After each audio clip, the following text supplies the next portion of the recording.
Hey there, welcome back to Love More to Live, where we talk about relationships and getting healthy so that all your relationships can be healthy. And today we're talking about toxic relationships. We all have one, at least one. And we often don't deal with toxic relationships because we just don't recognize that they're toxic, or we just don't want to because it's just too difficult. But today we're looking at 18 signs of a toxic relationship. If you're new here, consider subscribing so that you don't miss out on future videos. But let's dive right in and get started. Are you able to recognize a toxic relationship? How would you know that a relationship's toxic? You know, we freak out when we think of people taking poison. Why would you ever want to do that?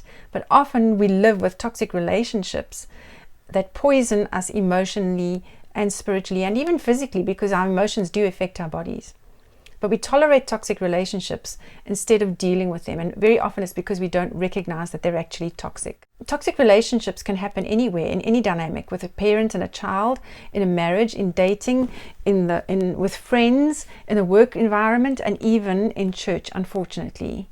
And often we don't recognize that those relationships are toxic because we may be so used to the mistreatment that we don't even know it's wrong. We don't even recognize that it's toxic. Another reason we don't recognize toxic relationships is that we don't want to appear judgmental or critical because, everybody says, don't judge me. And so we don't want to judge and say, but your behavior is wrong, it's bad, it's hurting me. We don't want to appear that way. And so it holds us back from recognizing toxicity. Another reason we struggle to name toxicity is because the toxic person may be making you feel like you're the one that's a problem. The hardest reason of all for not recognizing toxicity is that we may actually love the person. And that is so hard, to name toxicity in a person that we love. So what is toxicity? What is a toxic relationship? How do we recognize what is toxic behavior? Let's get the definition straight. Toxic behavior is long-term repeated behavior that breaks you down as a person. That's it. Long-term, repeated behavior that breaks you down as a person. So let's look at 18 signs of a toxic relationship. Number one, and I'm going to be looking at my notes on my computer here, so forgive me. You're constantly being blamed for what goes wrong in the relationship. It's always your fault. The other person's never wrong. It was always something that you did that caused the problem. Number two, you're constantly criticized. What you're wearing, what you're doing, what you said, what you should have done, what you didn't do. It's always you. There's a constant breaking down of you as a person. Number three, the person gets very jealous and possessive over you. Number four is you feel controlled rather than given the freedom to be yourself and to associate with other people. That person always wants to know, where have you gone, where are you going, who you're going to be with, when you're going to be back, who did you talk to, what did they say, what did you say? There's a constant smothering of you as a person. Number five, the relationship drains you most of the time. Number six, the relationship is marked by conflict, but it never reaches the point where the conflict can get solved in a healthy way and then change takes place. You make excuses and give the benefit of the doubt again and again and again, but the person never changes. Number seven, the person never takes responsibility for their role in the conflict. It's always you. You're the one that was to blame. You're the one that's the problem. Number eight, you feel like you're not being heard or allowed to express your needs and your feelings in the relationship. And so you squash them. You don't say what you need and you want because you're afraid that the other person may get angry at you. Your needs don't matter. Number nine, you can't trust the person because their behavior is consistently hurtful and you never know when you're going to get hurt again. Number 10, you're the main one giving, initiating, working on the relationship, and the other person is just taking, and enjoying the taking.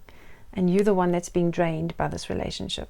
Number 11, your family and other friends have expressed concern over the health of this relationship. They're concerned for you and worried about you.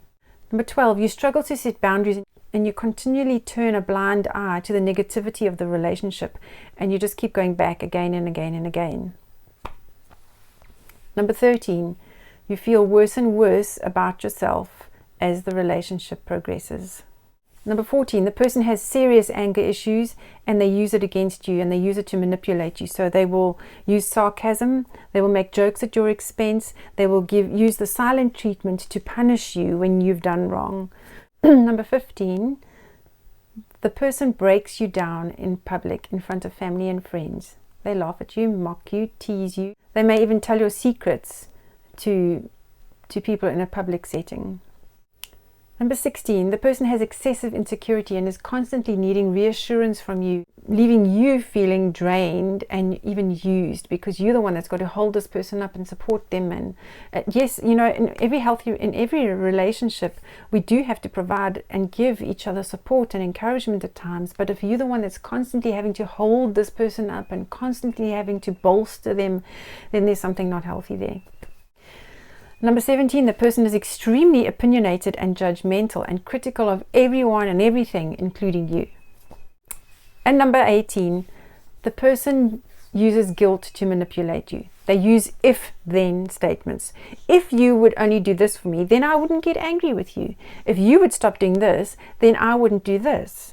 And so it turns out that you're always the one with the problem and responsible for the issues in the relationship. What do you do when you recognize, wow, I'm in a toxic relationship, what do I do now?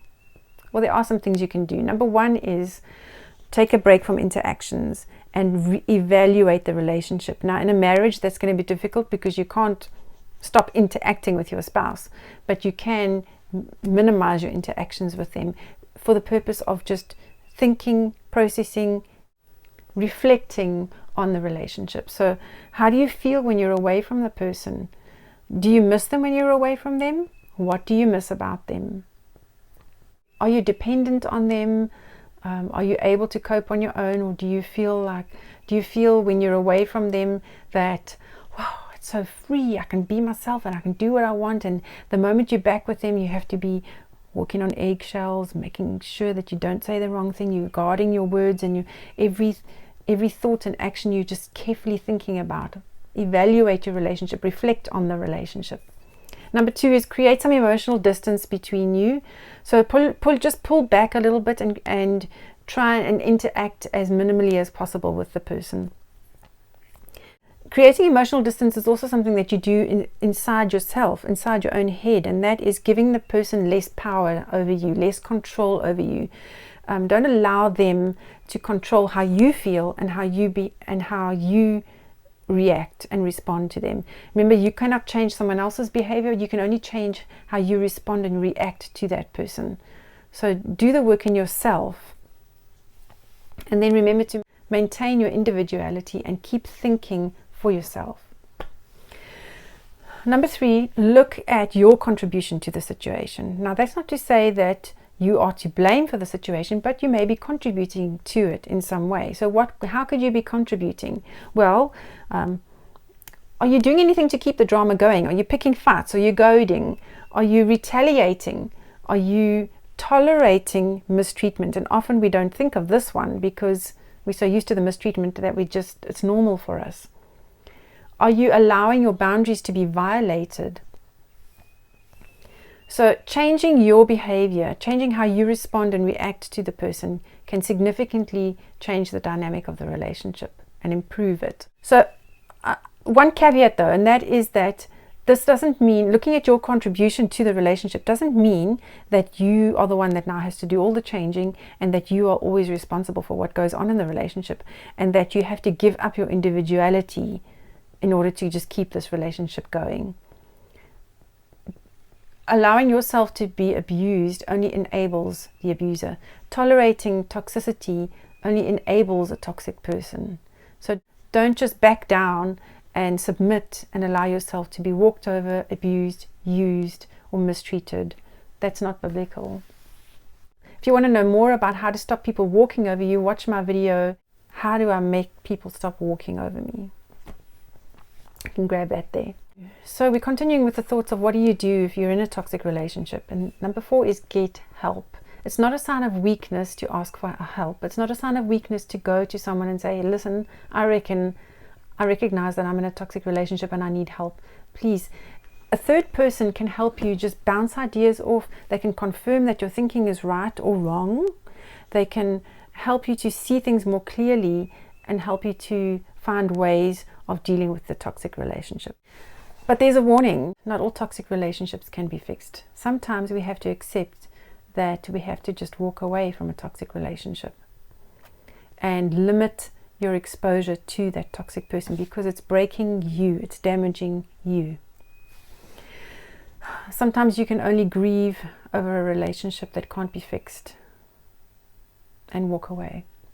And then one last caveat is, be careful about labeling people toxic when they're not really toxic. We all have the potential to be toxic at times.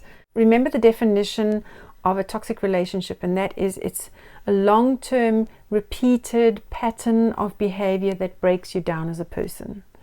So unless you're seeing that, it could be that you're just in a difficult relationship rather than a toxic one. So realizing the personal effect that someone is having on you is all you really need to know. And then you need to do something about it so that it doesn't destroy you as a person, because you are God's creation and you have a responsibility to God for how you allow other people to treat you.